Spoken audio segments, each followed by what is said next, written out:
अरे विद्यार्थियों, कल अपन ने इनकम टैक्स के अंतर्गत chapter first introduction and definition के बारे में अपन चर्चा कर रहे थे।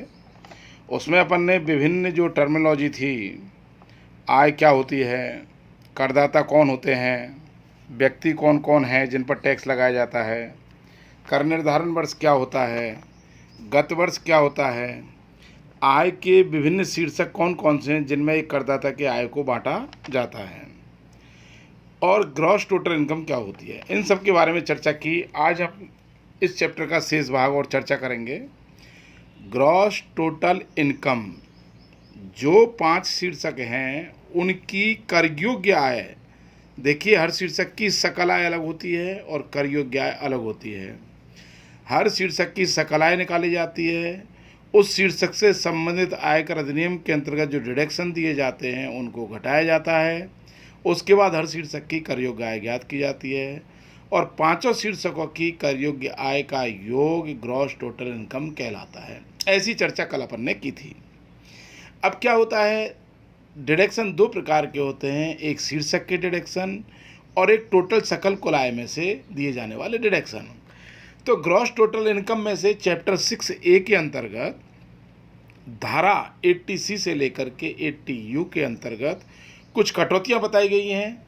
अगर करदाता पैसा इन कुछ जगह से प्राप्त करता है तो उसे कटौती दी जाएगी, और अपनी आमदनी का हिस्सा अगर उस वित्तीय वर्ष के अंतर्गत जमा करा देता है तो वहाँ पर कटौती दी जाएगी। तो 2 प्रकार की कटौतियाँ होती हैं, आयों संबंधी कटौतियाँ और भुगतानों संबंधी कटौतियाँ। ये अपन जब चैप्टर आएगा कटौतियों का तब उसमें अपन पढ़ेंगे। ये लगभग 22-23 कटौतियाँ हैं जिनके बारे में हमको अध्ययन करना होगा। ध्यान करें, आयों संबंधी कटौतियाँ देने के लिए हमेशा जीटीआई के ऊपर विभिन्न शीर्षकों की आयों को देखा जाता है, जबकि भुगतानों संबंधी कटौती के लिए कहाँ कहाँ भुगतान किया है, सरकार की निर्धारित योजना है उनमें अगर पेमेंट किया है तो ही कटौती दी जाएगी, अन्यथा कटौती नहीं दी जाएगी। इस प्रकार से ये हमारा चैप्टर टीटीआई तक कंप्लीट हो जाता है।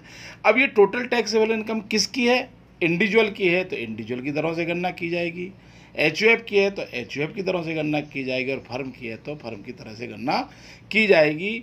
तीनों करदाताओं की टीटीआई निकालने का तरीका यही होगा। अब मैं आपको इसके सामने एक प्रारूप दिया है, उसकी गणना करता हूँ। एक करदाता की अपन टीटीआई निकालने के लिए ये प्रारूप होता है, उसमें लिखना पड़ता है calculation of total taxable income of mister x for the assessment year 2020-21। एक कॉलम पार्टिकुलर का होगा, एक कॉलम अमाउंट का होगा।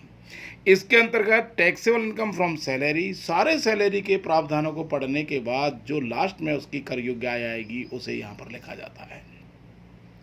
ऐसी हाउस प्रॉपर्टी के सारे प्रावधानों को ध्यान में रखते हुए उसकी करयोग्य आय को यहाँ लिखा जाता है। बिजनेस एंड प्रोफेशन की टैक्सेबल इनकम निकालनी पड़ती है, और कैपिटल गेन की, और इसी प्रकार से अदर